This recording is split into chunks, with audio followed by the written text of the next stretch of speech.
around the riding, I see people from many, many communities, First Nations communities and Inuit communities that I've been in, and these people have washed up on the shores of the big city.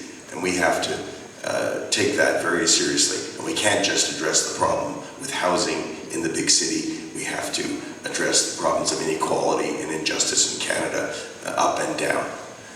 On the specifics of housing, the NDP takes the position that the right to housing will be enshrined in law and will work to end homelessness by 2030. And concretely, we're committing to 50,000 new social housing units over the next decade, affordable housing units.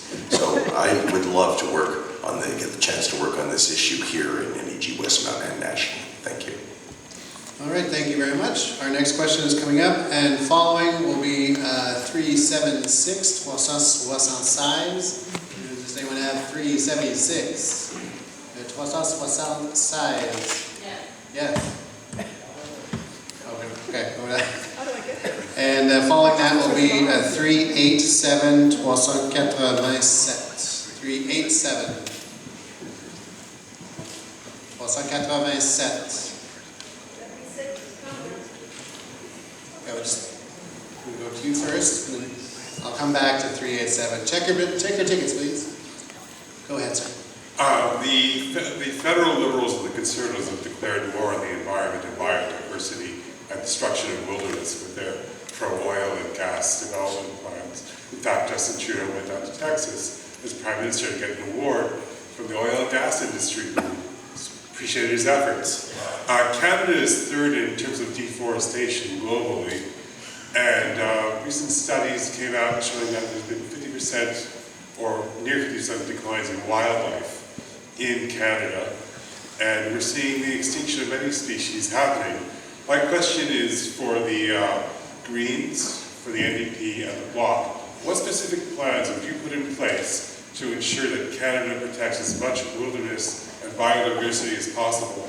And in how many years would you have such legislation, and what would the targets be? We'll start with Mr. Green.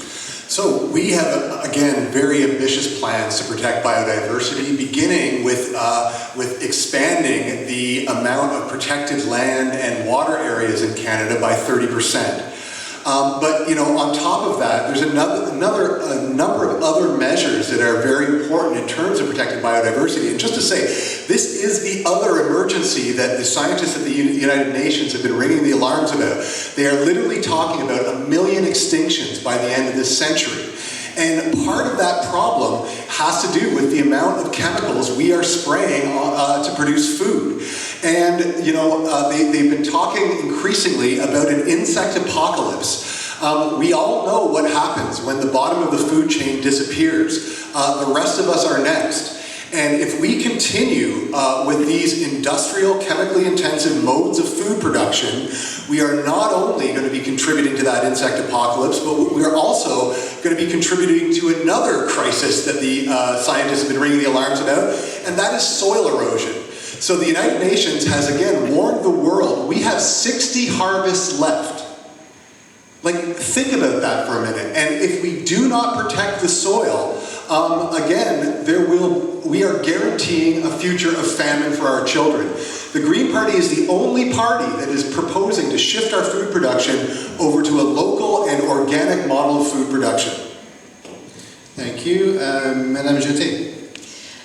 Donc, ce que je peux dire à ce niveau-là, c'est sûr que pour aider tout ce qui est l'environnement, puis aussi l'agriculture et tout, c'est sûr que l'utilisation de néonicotinoïdes, on n'est pas en accord avec ça. Évidemment, il faut faire attention puisqu'on sait que ça peut affecter entre autres les abeilles qui par la suite la pollinisation cause beaucoup de problèmes au niveau de la flore. Et tout ce qui est un des points qu'on peut ressortir au niveau environnemental en général, désolée si jamais je ne suis pas très précise sur votre question, mais tout projet qui impacte le Québec devra passer par un BAP, donc un bureau d'évaluation environnementale, avant de pouvoir être accepté là, au Québec. C'est ce que le Bloc demande pour s'assurer justement que tout soit bien contrôlé, entre autres. Merci beaucoup. Monsieur Kirkland.